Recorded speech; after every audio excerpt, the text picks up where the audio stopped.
On today's Buckeye Roast, we have some coaching news, some jobs opening up. We'll talk about what that can mean for everybody. Injury news hits as Napier goes down, and we'll look at how this impacts their season. Then it's time to preview the top games of Week 5, with playoff implications already on the line. Back in Columbus, Ryan Day met with the media and will break down what stood out. And finally, what can we truly learn about this Buckeye team from the tight ends and the running backs this week?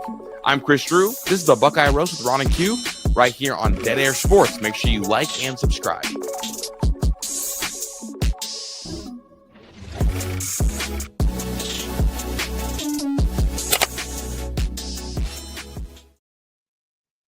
Good morning, good morning, good morning. We are back for another episode of the Buckeye Roast. It's your boy Ron James here with my guy QP Ski. Q, how you doing? A little hungry in this early morning, but I'm doing all right, man. We're almost at we are at the midweek point. Always got to remember we're day ahead. So we're at the midweek point, man, almost back to Ohio State football. And I might go see a college football game on Friday. We'll see about that. I'll update you tomorrow. Yeah, not me looking down on my phone to see what day of the week it is while we're recording. Well, for you. But we are in the middle of the week here, and Q, plenty to talk about. But today I have kind of a stat, a little bit of trivia, whatever you want to call it. I'll let you classify it. Q. Okay. The Washington Huskies have a playoff win more recently than Alabama, Georgia, LSU, Tennessee, Florida, Oklahoma, Clemson, Florida State, USC, and Oregon. Surprising stat. Yeah, that is a stat. Yeah, not surprising. I mean, they were just in the Natty couple years ago, so it seems like a long time, but it really hasn't been. And obviously, Washington is bouncing back here. Obviously, the program looks pretty decent, so not mad at it, especially after losing DeBoer as a coach. And you're like, man, it's probably going to be the best coach they'll have in a while. But they don't look bad, so it's a good stat. I like that. Yeah, shout out to DG for that one on Twitter. Sometimes before the show, I will just randomly Google Ohio or search on Twitter Ohio State stat and run with whatever the first one I see was. And that was the one that I saw today, and I liked it. Q, an action-packed show today. A little bit of a short show yesterday, but I don't think we have one of those today. We'll see. I'll find a way to shorten it. I'm just joking. Like the video. Play the song, man. Let's get to it. Absolutely. Getting lost over here in the controls.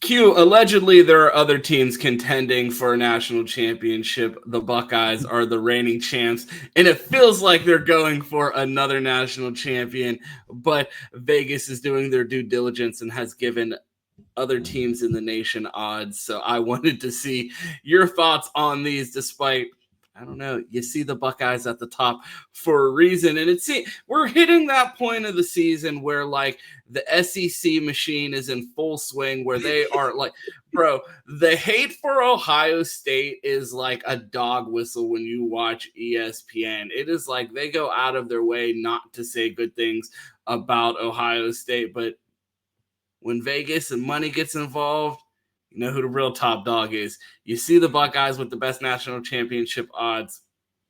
See Oklahoma down there in the top 10 of national championship odds. We'll see how that goes with them dealing with an injury at quarterback. Jonteer out for an undisclosed period of time, having surgery on his hand. Q, we will start with Oklahoma there, a team that, I mean, after a big win over Michigan, I feel like a lot of people were starting to buy the hype and a devastating injury to Jonteer. Yeah, I mean, really, I said I couldn't wait, and I think pretty sure it's coming in a couple weeks, but I couldn't wait for that Texas-Oklahoma game because it was really slotted to be a banger and see if Texas could bounce back and if they were actually a contender, because I believe the way Oklahoma was playing and winning games, they probably were. So Jonteer probably at the worst time, though, Brent Venables has to be kicking himself in his heel like, man, I just can't catch a break. You know, I have a down year. I get a good quarterback. Now I'm at a good year, and right in the middle of the season, things go wrong. So we'll see how Oklahoma bounces back. I looked it up, who their quarterback was, Hawkins, Stephen Hawkins. Michael Hawkins. We've seen him last year. Bro, they trot Stephen Hawkins out there. It's going to be a long day. Yeah, make it a longer day. But did see him play last year. Super dynamic quarterback. Definitely explosive. But I'll read out his stats for you. So last year he was 73 of 126 passes, 783 yards, 3 touchdowns, 2 interceptions. So not John Mateer. They wouldn't have brought him in. But we'll see if he can hold down the fort for the meantime. But yeah, tough injury for Oklahoma. Yeah, I'm taking a look at their schedule. I mean, they should be able to skate by here. They have a bye week and then Kent State, but it's not sounding like he's going to be back for that Texas game. So that'll be something to keep an eye on, because then their schedule gets real spooky from there. I mean, they have South Carolina. I think that's a fraud team, so they should be able to beat them. Ole Miss, Tennessee, Alabama, Missouri, LSU. So no letting up from here. You just laugh at it because, you know, we do a lot of Big Ten propaganda, and then you read some SEC schedules, and it's like, all right, Nope. they're on to something. Where's San Jose State in there? That's what I'm looking for. Yeah, exactly. So well wishes out to John Mateer and hope he heals up. Q, any problems with any of these teams in the top 10? Would you say any of these are undeserving to be in the top 10 of national championship odds? Not necessarily saying that all of these teams could win, but I mean, I think realistically, I wouldn't roll any of them completely out at this point in the season. Yeah, I'm not ruling anybody out. I mean, Texas is way high right now with just the way they played. I think they're above Oregon, who's been playing lights out early in the season. They haven't played anybody, but they've looked good. I mean, Penn State sit up there at second. I am surprised they are there. I mean, I guess the belief is still in Penn State, despite them not quite lighting it up. But the Oregon game is upcoming, so we will see which one of those teams is real. Georgia worries me, man. After that Tennessee game, and I get it, they came back. They obviously played well in the second half. They still kind of worry me, but I would have them in my top 4. But I would say Miami, the way they've played, I mean, being down there at 1,500 under Alabama, LSU, I mean, they've looked the part right now, and I get it. I think the ACC bias is creeping in there, because I would say Miami has a much better chance of Oklahoma making it out the SEC. So the fact that they're at the same amount of odds is like, huh? Like, have you looked at the schedule? So that's a little weird for me. So I would probably have them up there, move Texas down. I think Georgia and Penn State right now, I'm okay with it. And then Oregon most definitely would be above Texas for me. I mean, it just keeps reinforcing what I've been saying these past couple weeks. It feels like Miami's starting to prove that they are a legit team. And if Miami's a legit team, no one's legit. I feel like when I look at this list, I'm like, none of these teams really scare me. It feels like the Buckeyes are rightfully so at the top of this list for a reason.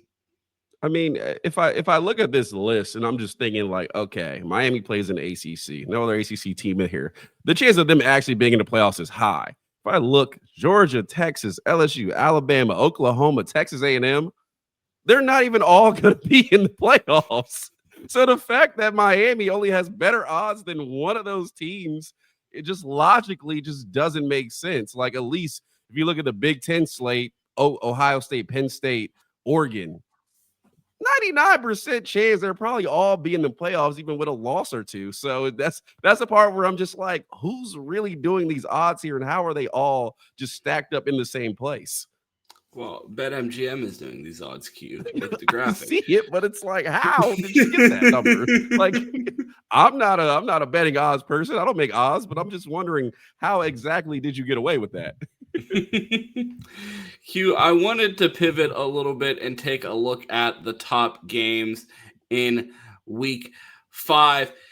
When you look at this list, I feel like this is one of those weeks where we're going to learn a lot about a lot of teams. Like, there are so like we're entering transitive property season where everybody is starting to have played everybody, and now we have these data points where we can start lying in all types of way about teams, either good things or bad things. And we're starting to have a lot of crossover. And even some of these less appealing games, like you look at Tennessee, Mississippi State, Notre Dame, Arkansas, Auburn, Texas A&M. I think these are games where you find out, like, all right, you're getting baseline points of, okay, what's it mean when you beat Mississippi State? What's it mean when you beat an Arkansas? Is Arkansas an impressive win for Ole Miss, or is that a team that is really just overhyped and riding off of, beating nobody and having the SEC next to their name?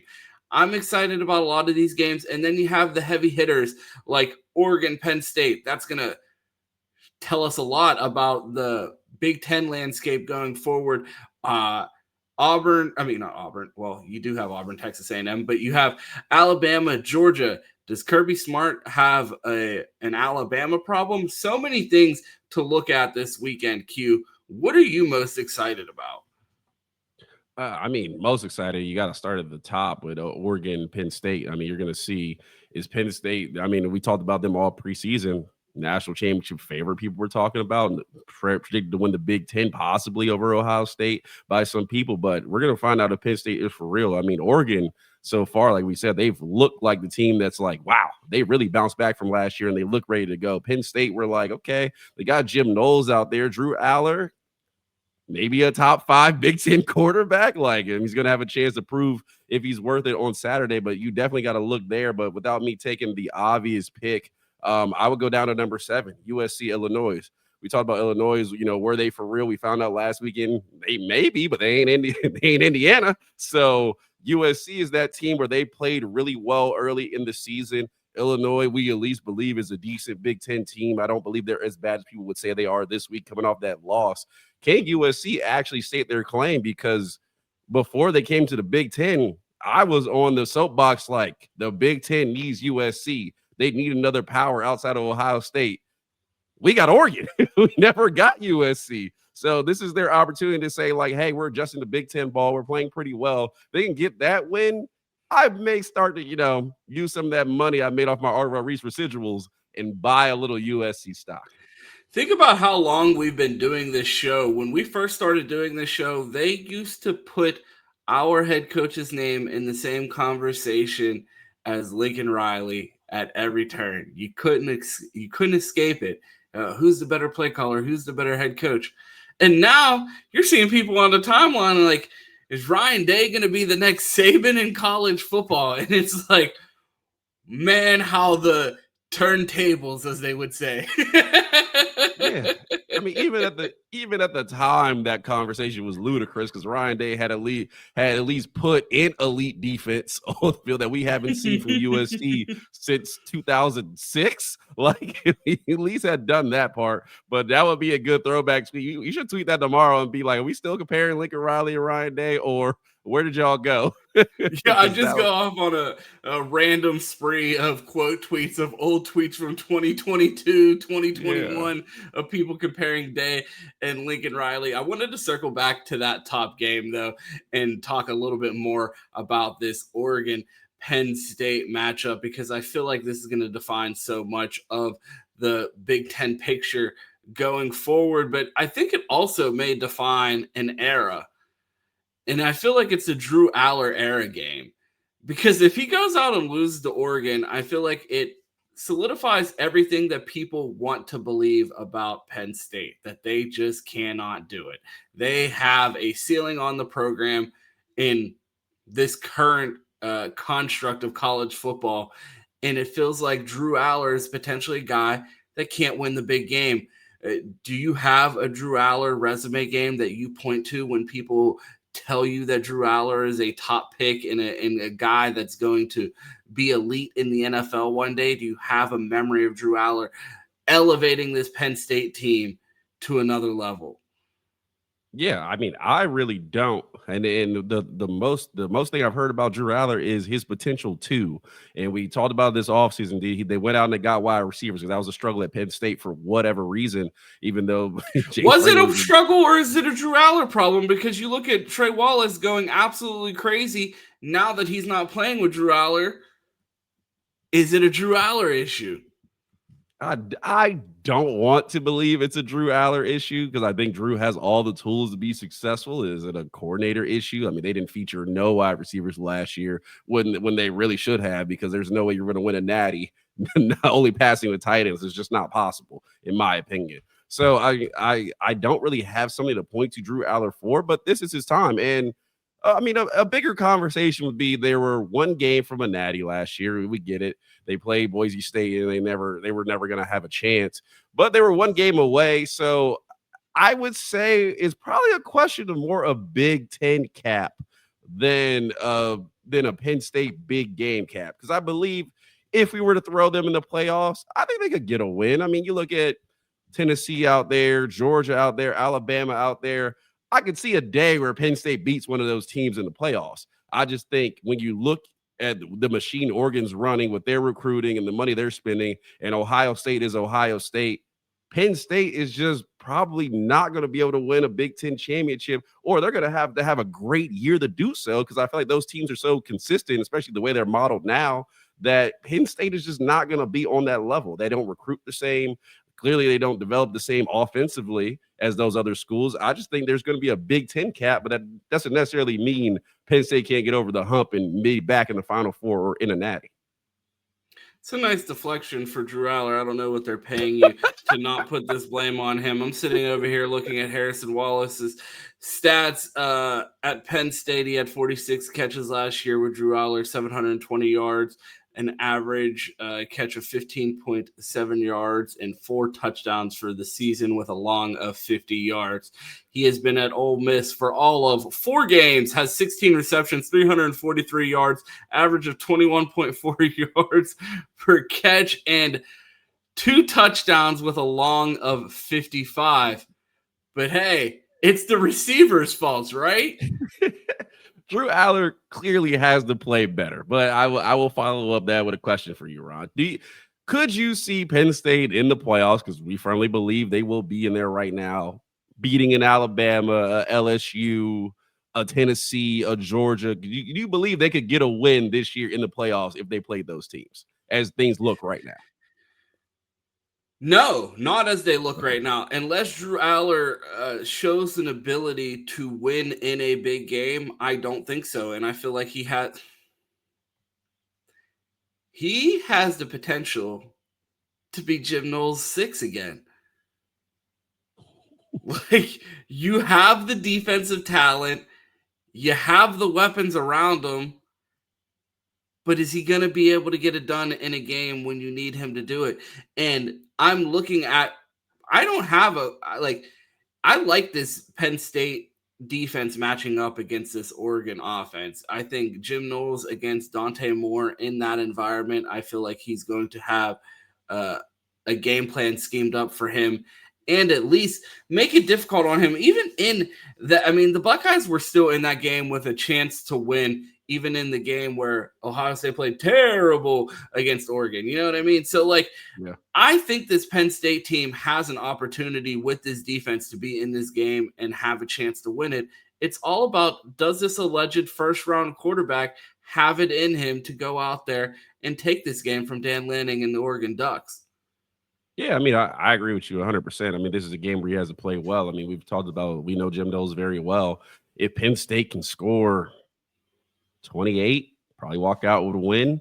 I mean, that's with the running backs, the offensive line, the weapons out there. They should be able to get it done, and they have the whiteout. They're not playing at noon finally, so they have an advantage. The big noon kickoff. So, yeah, I think Drew Aller, it's all on his plate this weekend. Can he get it done? He'll be in prime time in the lights, and this is his chance. It's his chance to rewrite his history, a chance to write out all that hype Chris Drew gives him every year. So they ain't on the line. If he doesn't, Chris Drew has to eat the hot chip.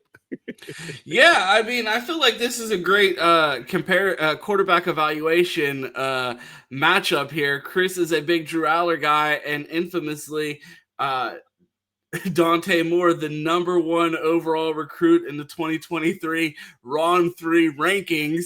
And this is a battle of QB evaluations. I've been big on Dante Moore since he was a high school prospect. It's going to be interesting to see the battle of these two quarterbacks. Q, Any hint on where you're leaning going into the Saturday's matchup? I mean, my biggest question is there a hot chip bet on the line? I don't do hot chips. Come on, man. Let's take Oregon money line. Chris, take Penn State, put a hot chip on it, and No, because I told you how it goes when I watch Oregon. Every time I watch them, I'm the meme sweating, looking at the two buttons of I want to be right about Dante Moore, and I'd also like to see them go 6-6. I'm not ruining a perfect double hate watch where I'm going to be victorious no matter who wins this game on Saturday. All right, fair enough. Right now, how am I leaning? Man, bro, this is tough. I think Dan Lanning gets it done. I think he does. I think Oregon finds a way to win on the road. Dante Moore has played really well. I mean, Drew Allar is going to have to be who we don't think he currently is right now. I believe Jim Knowles will come and have this defense playing well. Do you think he'll be prepared? Because there could be some potential distractions. We're going to get into the coaching carousel a little bit later, but I did see a particular family member who's not so fond of our show tweet out the eyes emoji above the Oklahoma State firing of one Mike Gundy. Jim Knowles known to have his eye on a new job while preparing for big games. Well, he has shown up in those big games, I will say. I have no complaints of Jim Knowles on the field here at Ohio State. So I think he'll be ready to go. Right now, I'm leading Oregon, but I'm so wishy-washy. We don't know who Oregon is. They blasted Oklahoma State, but that's a power four school, right? I mean, not a non-power four school right now. So they really haven't played anybody. But again, Penn State, they've been disappointing. So right now, I'm leaning Oregon. I'm going to go that direction and go against my guy, Chris Drew and Drew Allar, but we'll see as it gets closer to game time. I wanted to pivot to the number 2 game on this list, massive implications in the SEC. Alabama seems to be rolling. I wrote them off. I did the end of a dynasty video on the national TikTok after they lost to Florida State, mainly because I think Florida State's an unserious program, but also, again, may be very wrong there. So, Q, a lot on the line here. Alabama has a chance to prove that, hey, a lot of people wrote them off too early, and Kirby has a chance to prove that he can beat Alabama. Yeah. I mean, this is another tough one. I mean, I watched that Tennessee-Georgia game, and I'm like, this is not the same Georgia team we're used to, and they haven't been for a couple years. I get Alabama winning, got hands put on them at Florida State. Ever since then, they've been able to play well. So this is another game, how I feel about Oregon and Penn State. It's really a toss-up. I mean, Ty Simpson playing well right now. Kirby Smart gave him a lot of credit, saying he's playing as well as, I think he's playing as well as any quarterback in college football. So he's playing well. You know, I got faith in DeBoer. It's a toss-up, man. I really don't know. I'm like, Georgia's How familiar are you with what Kirby's record is against Alabama? Well, I know it's bad. He's only beat him once. 1-6. Yeah, he's only beat him once. So but Ryan Day has a Michigan problem. I mean, just they're not rivals. They're just two good teams in the same conference. So it just doesn't hit the same apparently. But yeah, right now I will lean Georgia. I think they're at home. They found a way to beat Tennessee despite the fact that they shouldn't have. I think we're going to find out if Alabama truly is on that trajectory down. And I think Kirby Smart will at least be 1/3 able to beat Alabama and not 1/8. Q, every week we put this graphic on the screen. Wednesdays is usually our day where we go over the top games in college football. And every week I look at this graphic and I say, be the fuck for real. Like, I'm looking at this graphic now, and you tell me, do I not know ball here when I say, what the hell are we doing with TCU Arizona State at number 4? Well, that is the game I may be going to see and watch in person. I will say there's Arizona You ain't State going for the game. Yeah, I am going for the game. Cat. That's exactly why I'm going. No, Tempe's a very nice place. It's a good place to get out and hang out and watch. Yeah, and I've never been there. Honestly, Ron, you got to come out here. Their stadium I feel is like you're more people watching than you are football watching on Saturday. I'm football watching. Okay. To keep kicking into the bars there, I'm firmly football watching.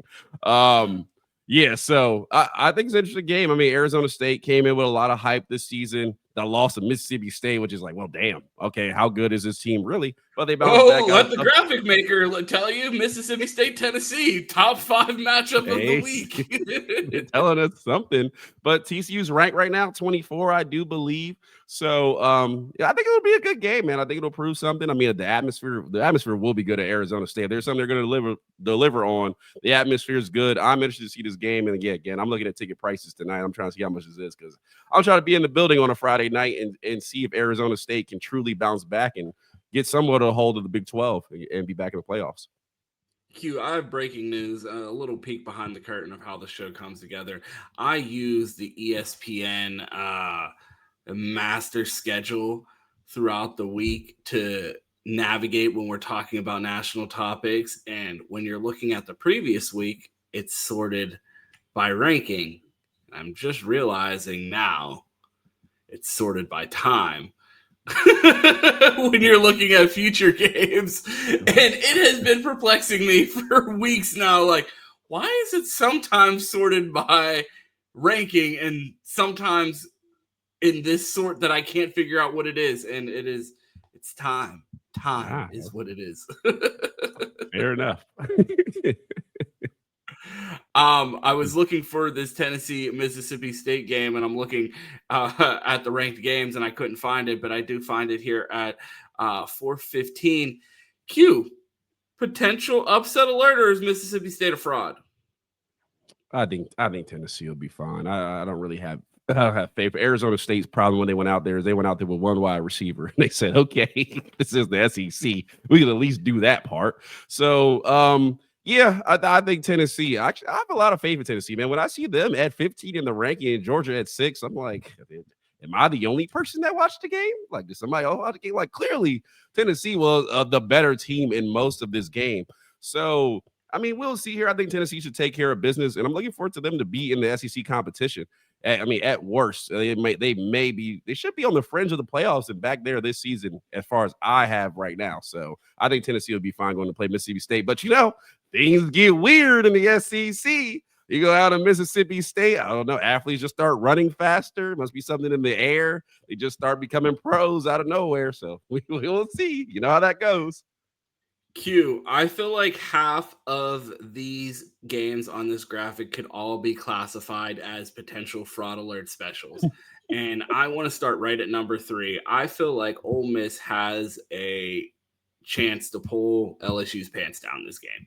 I feel like LSU has been skating by, floating off of beating bad teams, and this Ole Miss team seems to be surging. If Ole Miss goes out here and smacks the hell out of LSU, I feel like it has the potential to shake up the SEC landscape. I feel like Mississippi State, Tennessee is another fraud alert game. If Tennessee goes in there and beats their ass, I feel like it tells you what you need to know about Mississippi State. Same with Notre Dame and Arkansas.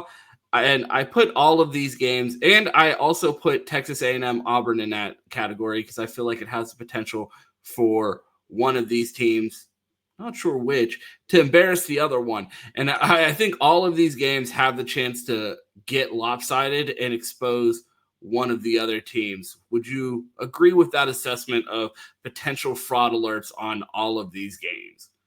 Yeah, there's some potential fraud alerts, but let me throw something in right before that. Are you familiar with the back and forth going on right now between LSU and Ole Miss? I mean, is it a back and forth or is it a? It's a little sharing. Okay. So if you're not aware, LSU's linebacker is actually dating Lane Kiffin's daughter. What's his name? I don't know his name, man. What's her name? Something Kiffin? Ed, you're asking and Landry Kiffin.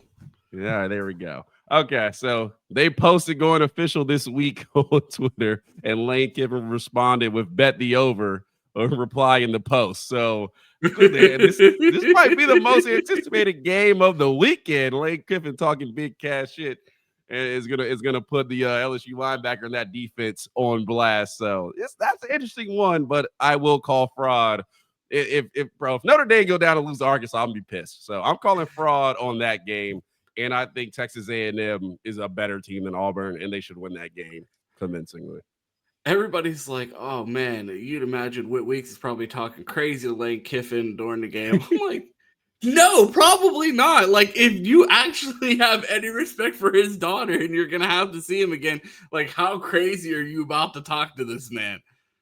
No, it's about to give him the Tommy Eichenberg Georgia special. 8 targets for 107 yards and 2 TDs. Oh man, yeah, I definitely think that we have a bunch of fraud alert specials. I'm super excited to see how this week plays out because I feel like it's going to tell us a lot about a lot of these teams. Nah, 100% facts. It'd be some interesting games. It's a fun, man. It's been a fun 5 weeks of college football. Every week there's been games, there's storylines. So hey, you can't complain about the season right now if you're a fan. We waited long enough. We're back, and the season is delivering.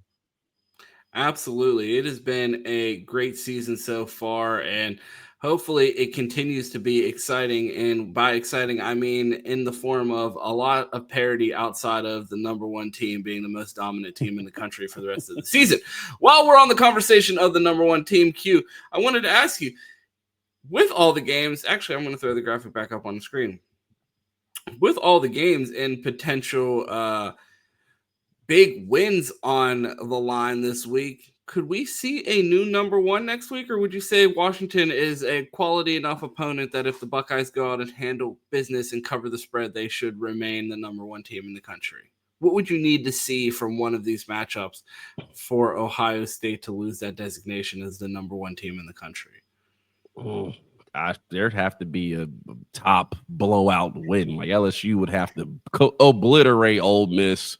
Or, I don't know, Penn State or Oregon is going to have to obliterate the other, but I don't think it's enough to – Ohio State's really left no questions in their performances. I mean, even against Ohio, which probably is their worst performance by opponent, even then they still look convincingly well and, played enough ball to lip to a 30-point win. So it's like Ohio State's played good enough ball to look there. I don't know if there's anything jumping them if they go out and take care of business. Now, things get shaky because we know how Big Ten football is. You go places, things get weird. So, but if that does not happen, I think Ohio State is firmly at number one. And you can convince me there's a team right now that's playing as good a ball as them. It should be over them. Yeah, I had one other game that I wanted to talk about that wasn't on the graphic, Indiana, Iowa. I feel like that might potentially fall in the fraud alert category as well. Iowa, a team that surprisingly has had an offense with somewhat of a pulse this year for like the first time in forever. You saw Indiana go out and completely beat the hell out of Illinois. Is this an opportunity for Indiana to just get another data point and prove that they are legit? They're only a 7.5 point favorite, which makes me look at that game a little side eye. Like, could Iowa potentially drag this into the mud and make this a closer game than we expect, Hugh? Yeah, I mean, you can always believe Iowa come out, play defense, try to muddy the water, slow the game down. I mean, if Indiana is what they were, the question is last week proof of what Indiana is, or was that just one of those games where it's like, wow, like when y'all played Illinois, y'all were just on another level, but the rest of the schedule, you come back down to, and be human. So we'll see what it is. I think Indiana probably should come out and win by a couple scores. I mean, Iowa showing some offensive pulse, but the way they played both offense and defense last week, I mean, Illinois didn't have much for them. We both believe they're at least a decent team. So it'll be an interesting game to see. But I want to see if Indiana can score above, I say, point at 28. They score above 28 against Iowa. I think they are who they are. Yeah, I wanted to pivot a little bit. We've done a lot of national talk today, and guess where I'm going to pivot to, Q? More national talk. Ohio. The college football coaching carousel. We mentioned it earlier in the episode. Mike Gundy out at Oklahoma State, man. And it's just sad to see because Mike Gundy is 40 years old and a man and still lost his job. So you hate to see that. So a lot of interesting jobs opening up in college football. You now have the Oklahoma State, UCLA, Virginia Tech, and soon to be Florida job if they have any fucking sense down there. Q, obviously Florida is the best job there. Would you see a potential return to Oklahoma State from one Jim Knowles, or do you think they look elsewhere? I mean, I think they look elsewhere. I mean, Jim Knowles, while he instills confidence in the way coach at Ohio State, I did really like. He doesn't seem like what the model is people are going for as far as head coaches. It's young coordinator working their way up, or position coach kind of who's young, good recruiter working his way up and can really run a program. Jim Knowles is the most lackluster recruiter I think I've seen at Ohio State. Like, we've had some bad ones over the years, but it's like, damn, does he leave his office? Like, he's good at planning on game day, but Jesus Christ. And I think that's kind of the bloodline for your program. So if I'm Oklahoma State, one, where is their financial backing is the first question. Like, really great facilities. I watch Oklahoma State facilities and YouTube videos. And I'm like, man, must be a nice place to be a college football player. But clearly, you're not getting people in the door, especially if they're playing Oregon, saying Oregon should play somebody who's in their wealth class. It's like, what, bro? You had a billionaire backing your program. He maybe died, He's but you dead though. Yeah, but you can't find no one else. He's the only guy with any money that went to Oklahoma State. I find a hard time to believe that down there in oil money land. So I don't think Jim Knowles fits the bill for them. Could he get an interview? I mean, I would try out and see what happens, but I don't think he fits the model for college football coaches currently as the trends have gone. Yeah, it seems like the pick at Oklahoma State, or at least their first choice, is going to be Falcons offensive coordinator Zach Robinson, former quarterback at Oklahoma State, 38 years old, that young offensive mind that you're looking for in the college football game to energize a program. And if anybody with any sense has the opportunity to get away from that burning ship that is the Atlanta Falcons, 1-2 dumpster fire of an organization in the NFL, I think they would be wise to. I don't know that Oklahoma State's current state is much better, but I do think he fits the mold of what they would be looking for there. Q, I wanted to ask you, who do you think are the hottest names with the 4 available jobs right now? Who are the hottest names in college football that could be potentially looking to upgrade a job if something more desirable were to come available, like the Florida job or somewhere else, if someone gets poached for the NFL or an unforeseen retirement?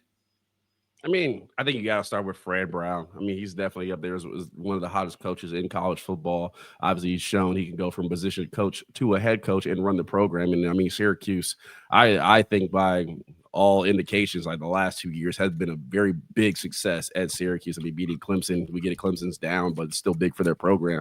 And they've been in the thick of it in the ACC the last couple seasons. We'll see how this season plays out, but I think Fred Brown is up there as especially a Florida job going down there. If that comes open, I think that would be a great position for him. So I would start with him.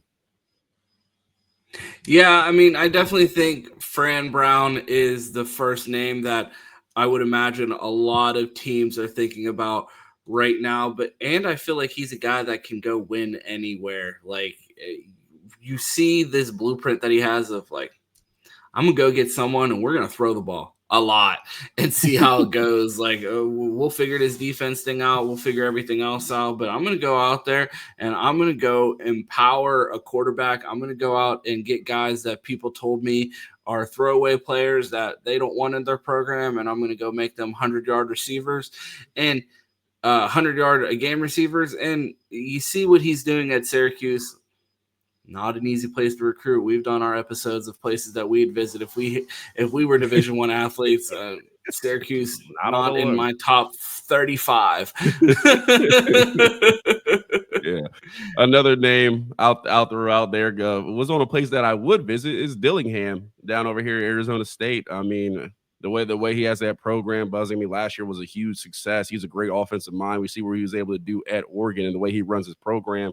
And he put the beacon out there. He said, hey, this place better have an indoor. The fact that they don't have an indoor, Ron, is as crazy as Rutgers not having an indoor. It's like the cold in Rutgers is the heat here. It don't get much colder than being in New York. It don't get much hotter than being in Arizona. So the fact they can practice outside in the summer is beyond me when it's 100 degrees at night. So I tell you, they better get it together over there. But I mean, a program that has all the resources to win, but clearly if they're not delivering on their promises to Dillingham, I mean, that's a hot name and a guy who's overachieved pretty much everywhere he's been. That'd be another name I look out for. I don't know if Tech is resource-wise is a big upgrade. I don't know what the funding is at Tech, but I mean, that has been a household program for a long time. I mean, UCLA is another place where I'm like, how can you not win here? Like, you have all the setup to do so. So we'll see what jobs open up, but that's another name I'd look at. Yeah, I mean, potential jobs opening up. You're going to see, and I hate to do this. We love Fick. Time to go. Wisconsin's going to be hiring a new coach. You have a whole list. Q, any names outside? Do you think we see any of like the legacy coaches dip their toe back in the water? Your Urban Meyers, your John Grudens, your any of those? I'm not even going to say the other one. I mean, Gruden wants to coach. I mean, clearly he wants to coach in the college game. Maybe you see him out in the UCLA. I don't think some programs are really good, like a Florida. You're probably not going to see Gruden down there. But I think UCLA, if I was at UCLA, I mean, why not? Like, that is somebody I would call and say, okay, we tried to go the young route, and that really didn't work, especially after Chip Kelly left. Let's go with the veteran coach. I mean, I think Gruden has the chemistry. I mean, we saw, or I think I sent you a speech the other day that Gruden had, and I was like, man, like, this is the kind of guy I want to play for coming off that speech he gave in training camp of the NFL. So I think he's a guy that would fit. I don't think Urban's coming back. But again, you got to be somebody like that to break the mold of this young, hot coordinator, because I think offensive coordinators in the NFL fit perfect in the college game as head coaches, or young defense coordinators fit well in the college game. So that's more the direction I would go. But I think Gruden's a guy who could break the mold. Does Billy Napier survive this season? I mean, I think Miami was his chance to survive the season. Like, that was a time where you're not traveling. You go down there and possibly do something, and he just showed nothing. And it was him. The defense played well. It was really Napier who held them back from having a chance in that game. So I don't see a way. I don't see how they win 3 games. Like, what are they right now? Have 1 win? I believe so. Or over, over 3 wins. Yeah, they beat LIU. That's it.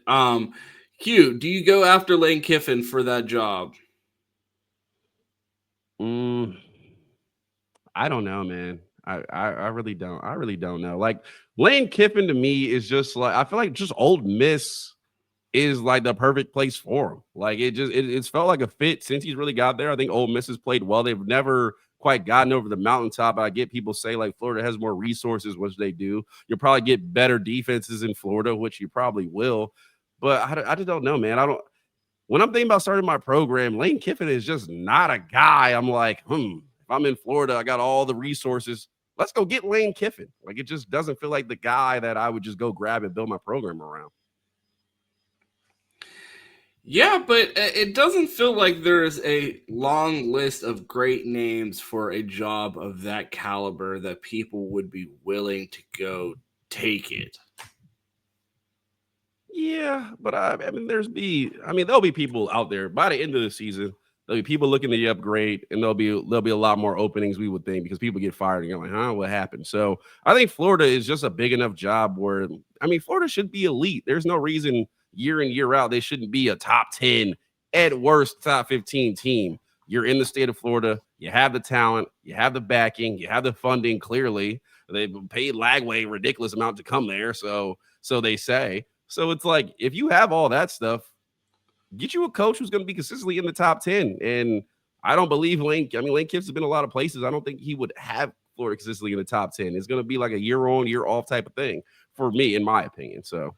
Here's my thing. I want all of these teams that need coaches to be hiring coaches that are in college football, because I know Ryan Day and Mark Pantoni are sitting over there like Birdman hand rub with all the continuity that they have over there. And despite having 2 new coordinators, we still have the same head coach. And I feel like we'd be able to scoop up a lot of guys out of the portal if we see a lot of movement in the coach ranking. So that's anytime I start hearing the coaching carousel, the first thing I'm doing is opening 247. Yeah, I still use 247, not on 3, and I go look at who's in these people's classes and see who could be potential Buckeyes. Yeah, recruiting is the name of the game, man. I think we talked about at the beginning of the year. As long as Ohio State can maintain and keep their roster again to the number one blue chip ratio in college football, like I don't think we're gonna have no problems, especially the way defense going. I think Matt P, you talked about it. I mean, he seems to really like it here, really like teaching in college. I mean, hopefully he sticks around for a few I have bad years. news, Q. He's married with a family. We cannot find him a nice Ohio woman to marry to keep him as a Buckeye forever. Well, fair enough. But do everything you can to keep him here. Hopefully he sticks around for a few years. But I'm with you. The continuity we have here, just need the talent. As long as the talent is in the building, I have no worries about Ohio State. And lucky enough, Brian Hartline, so far, it's early. Looks like a pretty solid coordinator. We were worried a couple years ago, and I will say I was worried about the rehire. We've played 3 games. I'm just so far he looks pretty solid. So we'll see this week against Washington. But if he's solid and got Matt P, like I really don't have worries. Get the talent at the door. We'll be fine. Absolutely. We appreciate everybody tuning into the National Roast. I wanted to pivot to the Buckeye Roast and talk a little Ohio State football at the 47-minute mark of the show. Ryan Day spoke to the media yesterday. Stephen Means has been out. Like, if I'm Ryan Day, I'm looking at Jerry Emick like, how the fuck you keep letting him in here? Because, like, I feel like he's the person that consistently asks Ryan Day questions that, like, nah, you're going to have to fucking answer this. You're not skating around this. And he asked him, like, pretty much, hey, you mentioned it's hard playing 3 running backs. I said this on the show. You know what might be a little easier? I don't know. Playing the best 2. And Ryan was like, yeah, I mean, you're kind of on to something there. Do you think that Ryan Day is going to continue this rotation? He noted in the press conference that Bo obviously flashed. How imperative is it for this staff to find a way to figure out what this rotation is going to be and whether it needs to be 3 players? Because I don't think it's, you could argue, and let us know in the chat how you guys feel about the rotation. Do you feel like this rotation of 3 is using these 3 backs the most efficiently? It's a good question. I mean, I definitely want to see Bo get more of the carries, but I think Coach Locke, I mean, as any running back coach that I can remember, as far as subbing and rotating his running backs, he's done it probably as best as I've seen in our time watching running backs at Ohio State. I mean, no shout to Tony Alford, but I mean, Locke, whether he's playing 1, 2, 3 running backs, I mean, I'm like, okay, he's really getting through these guys and keeping them fresh. So I do like that. I think he can hold. But do you think do you think this current rotation of 3 is maximizing all 3 backs?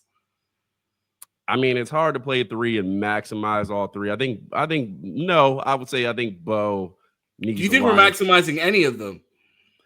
I mean, it's hard to tell. We talk about this episode by episode. The name of the game is consistency. I think we know who CJ Donaldson is. I think we figured that out through the first 3 games. I mean, he's been consistent in all 3. So I think we know that. I think we look at Bo and say, he's really talented. He's shown the most pop. Maybe they need to be a 1-2 punch, and maybe people's just used sparingly.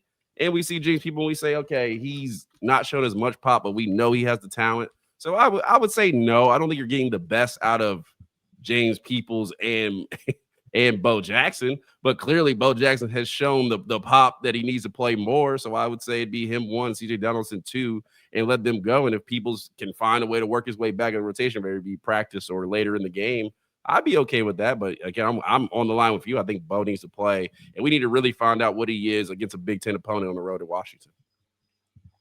You brought up the word consistency. Ryan Day gave his favorite speech, and I feel like at this point he needs to have it on a soundboard where essentially he talks about, the difference between pros and players. Like pros do it consistently, players flash, and once they flash, that they're a player, but can they do it consistently and be a pro?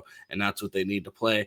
And Ryan Day's tone when discussing this seems like, I don't know, you can look at a glass half full or half empty. I'm going to choose to look at it half full because it seemed like Ryan Day was very frustrated talking about this situation because it seems like they know that he's capable of doing it. And me personally, I think that's a good thing because that's like my frustration with Tegra. Like, I'm not going to sit here and talk every week about how the right guard position is struggling because I know he can do it. I'm just waiting on him to do it consistently.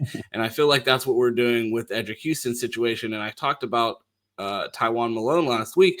Hey, if this guy is a guy and what he was able to put on film against Ohio, if he shows himself to be the second best player on that interior and we're just waiting for Edric Houston to put it all together and we know that we're going to have a solid rotation of three and then Will Smith Jr. being that fourth, I think the Buckeyes go from a position of concern on the interior of the defensive line to a position of strength, but it's all about Edric Houston bringing that consistency. And with the tone in Ryan Day's voice, it doesn't sound like we're quite there yet.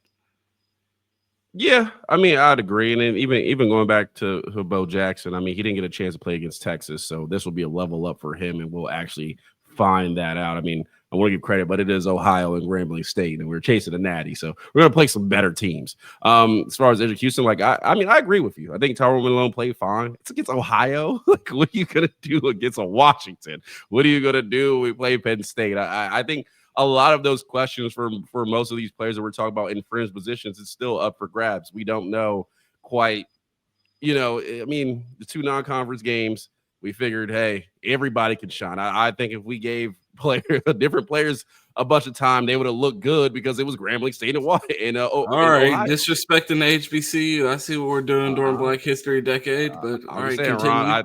Ron, I think you could have scored in that game. That's all. That's all I'm saying. I think you could have got you one. No disrespect. Former elite athlete and Hall of Fame Twitter coach. I mean, what are we saying? I mean, is that much of a leap?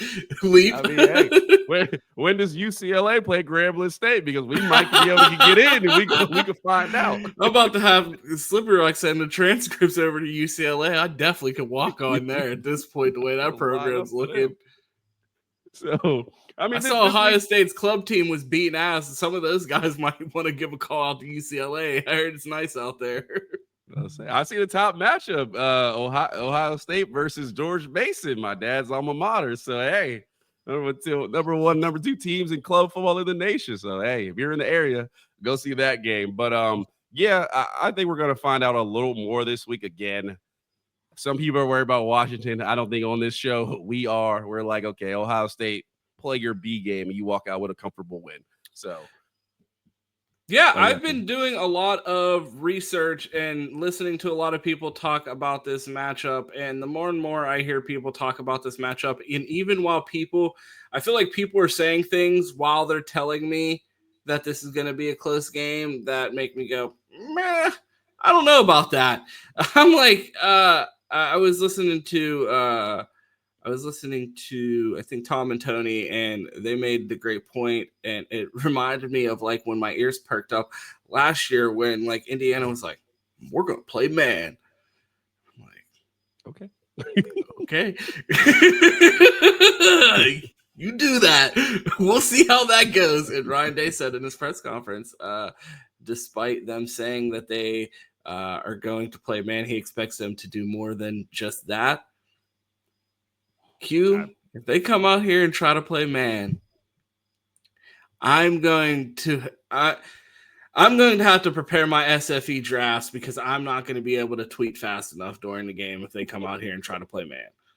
I mean, personally, I don't think it matters what they play, but I mean, just being honest, the amount of weapons and the way Julian Sayin's playing, I think Ohio State offense will have success regardless. But yeah, I agree. I'm not doing don't do what Ohio did. They went out there, they said, hey, buddy, you got no help, and you saw kind of how that went. Now, Washington's not, Ohio clearly, but I mean, with their injury concerns that I've read on Twitter, if they're Oh, you don't have to read them on Twitter. You're going to learn about them right here on the Buckeye Roast because we're running long today, and we got a whole injury report from the Washington Huskies. My mouth, sir. You have the floor. Oh, no, we still got some more things to get to before we get to that. But I did want to discuss the cover. You look at the cover of the show, and it says, what does it say? Let's take a look. I knew you were going to forget. Handle the noise, Q. Can you handle the noise? I knew you were about to forget what it said. I can see it coming before you look at the cover, and I was like, don't say it. It says. He said it's out. Oh, there it goes. Oh, man. Continue. If you look handle at the cover, noise. It says handle the noise. Julian Sayin is going to be going on the road in his first hostile environment. They call him J. Cool, and it's going to be put to the test this Saturday.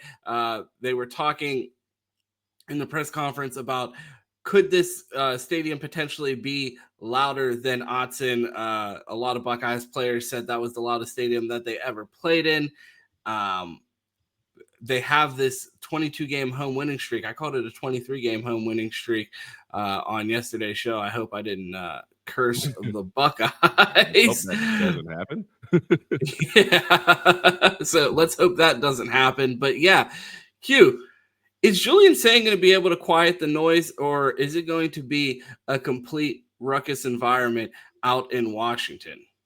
Well, I mean, I expect it to. I mean, this is their first time having Ohio State come there. I think the last time we played them in the Rose Bowl, was it Dwayne Haskins' year in the Rose Bowl? That's the last time we played them. Yes, sir. So, I mean, number one team coming to you in the nation. Obviously, they got a dynamic quarterback. They have a really good receiver. I'm sure some pros sprinkled throughout that team, and they're playing decent ball right now. So I expect the crowd to be loud. I mean, I expect Julian Sayin to get somewhat of a test of that atmosphere. I've heard is really loud. Actually, I should have went to that game. I had opportunity to, but we're not going to talk about that. Yeah. So I expect it to be a loud crowd. We will see how it goes, but I expect Julian Sayin to be fine. I mean, things get loud, and then you see number 4 out there running by himself, and it gets a little more quiet. So we will see if they hold that. But I expect, you know what? I hope early on it's a bit of a challenge for them. I heard just a bit because it'll build that confidence, and it'll build that playing on the road. It is a loud stadium, so I expect it to be ruckus. But I'll say, like, let's see them get shell-shocked a little bit and come back. Well, I'm not saying Washington goes up 14 points, but I'm just saying Julian Sayin may miss a pass or something and adjust and get better because it is a challenge for him. He's still growing as a quarterback. Yeah, I believe Ryan Day only has 3 losses on the road since taking over at Ohio State. Yeah, you want to see Julian Sayin in this true road environment come out and show poise early. And honestly, if he gets rattled at any point, I want to see how he responds. I think this is a great test for Julian on the road, and just a good enough opponent and a crazy enough environment that, you know, it's a stable test. I believe the Buckeyes are going to find a way to get it done here. I think they're going to be able to out-talent them, and especially with all the injuries that we're going to discuss. Ryan Day did say during his press conference that the Buckeyes will start on a silent count. You know, my biggest frustration with the Buckeyes are procedural penalties from our tackles. False start. Has not been an issue thus far. Q. Over under 2.5 procedural penalties on Saturday. Oh man, well, I think Taggart's due for 1. I think he's due for 1. I think we'll be right at 2. I'll take the under. I'd say I can see 2, and I can see some people getting cussed out, and then I can see it chilling out from there. Yeah, it's definitely going to be something to keep an eye on to see how much the crowd can impact this game. I don't know if they give out virtual Buckeye leaves for causing false starts like the Buckeyes do, but I would imagine they have plenty incentive to get loud this game. Q. I keep wanting to jump to the injury report, but I did still have one more thing in the notes that I wanted to talk about. We hit on it a little bit earlier in the game in the show, EA Sports, we're in the game. We talked about it a little bit earlier in the show about the running back rotation when Ryan Day was asked about it in his press conference. And I had the question, is this game going to show us a little bit more about the Ohio State identity? I feel like we've asked that question a lot about what this Ohio State offensive identity is going to be. And I'm still not quite sure I could describe it because it still seems to be a work in progress. We've seen a ton of tight end utilization throughout the season. The slot position has seemed to disappear from the offense. We're rotating 3 running backs. What do you think this game is going to tell us about what this offense is going to look like going forward? Do you think we're still going to see a ton of tight ends involved in this offense? Do you feel like we're going to see the lack of production from the slot role? Are we going to continue to see 3 running backs? Do you think this is a game where they show what the true identity is, or do you think they're still working through it and figuring it out? I would say working through it apart. I mean, I do expect one. I'll expect Ennis to get a little bit more involved. I don't think we're gonna have quite the 3 running back rotation. I think Donaldson will get his share of carries, and then one of Bo Jackson probably will be, or James Peoples will get that line share as well. So I think it'll probably be more so 2 running backs.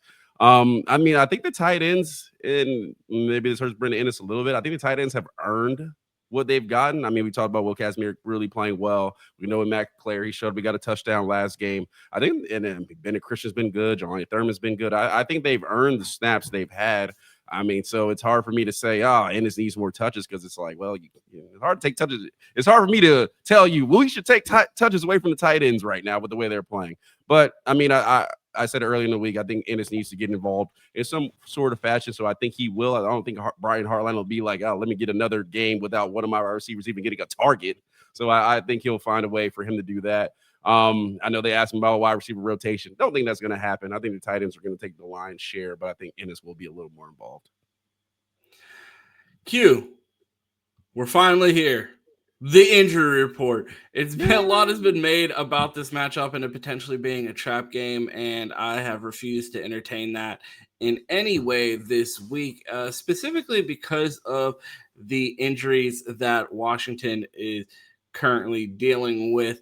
They have a starting linebacker out with a knee injury, key run stopper, 20 plus tackles. This is all via our guy, Brian Walton. I say our guy. I've never met him.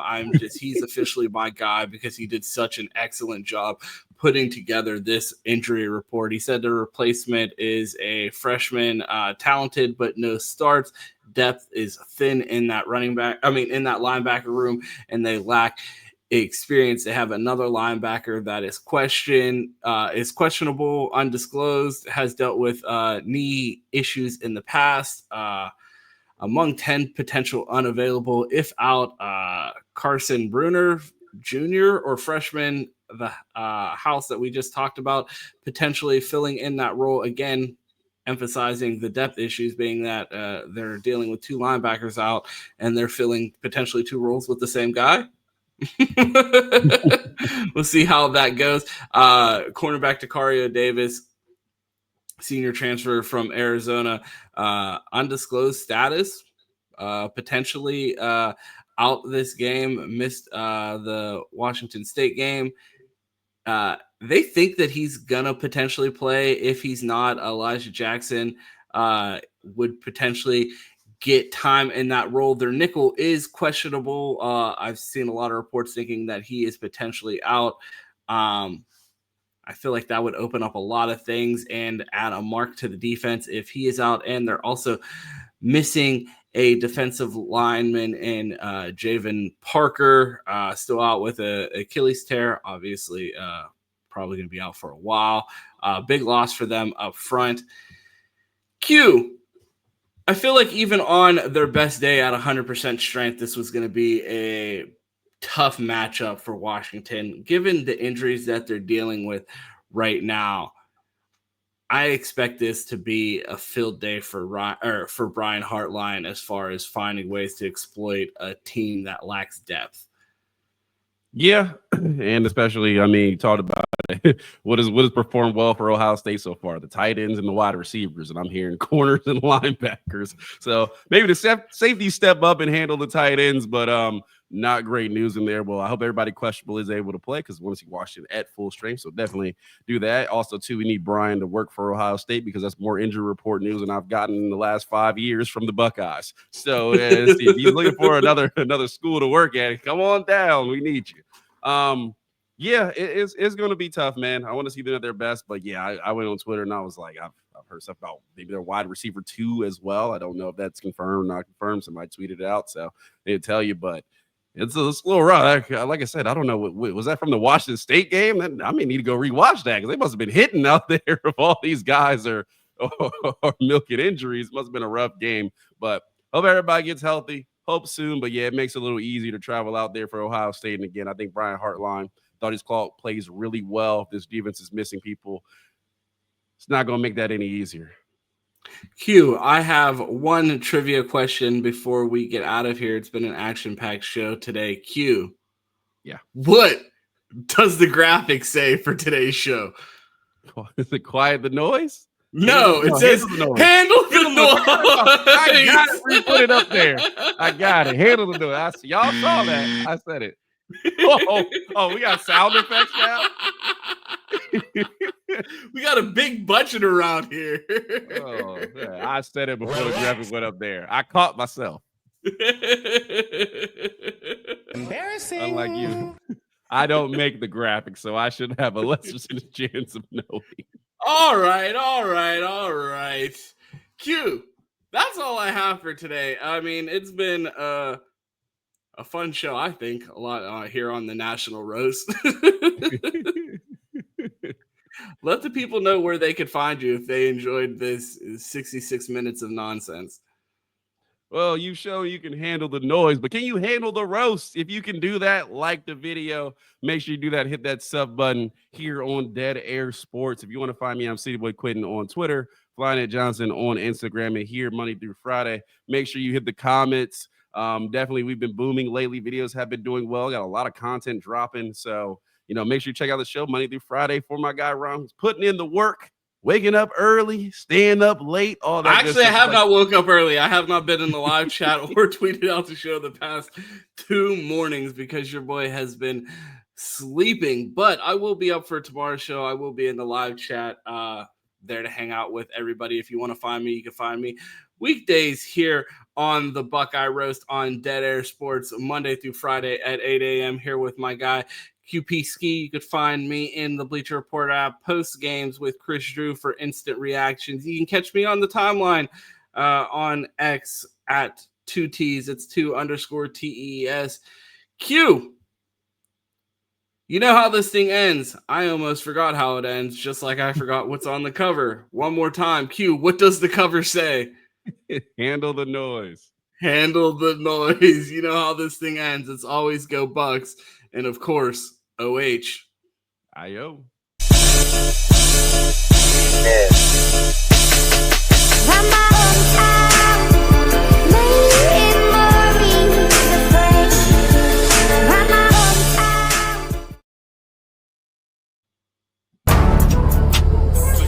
Example, when things get hard in life, you just keep swinging as hard as you can, you fight. That's our culture.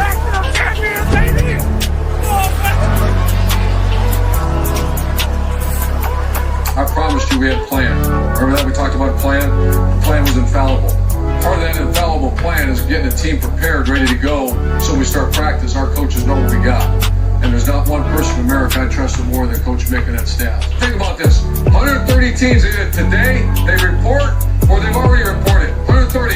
16 weeks from now, there's going to be one champion. One champion in our conference, one champion on the side of our conference. And in the country, one team's going to do this. Not 36, not 48, not 44, one. That tells you how hard it is to be a champion. To do right all the time. To know your assignments. To have 11 guys play hard on every staff. That's hard. That's why there's one. I want a hungry team. I want a hungry team. I want a team that can't wait to get out there. Where there's a bunch of players that maybe, whenever you have a new coaching staff, you haven't played much, maybe you're trying to make a name for yourself, you're a hungry football player. I want a hungry most importantly, I've got to coach a few of them. I want an angry team. I want a pissed off football team. I want a team that has a little chip on their shoulder. Maybe something's been taken from you. Maybe something hasn't. Maybe something's been taken from you. Are you a team that's going to go get it? You're the Ohio State Buckeyes. You're an angry football team. You got an angry staff. You got a bunch of guys that are getting ready to start a journey. We're starting that journey tomorrow at 5 a.m. You're a hungry football team, and I'm proud to be your coach. There's a plan in place, right?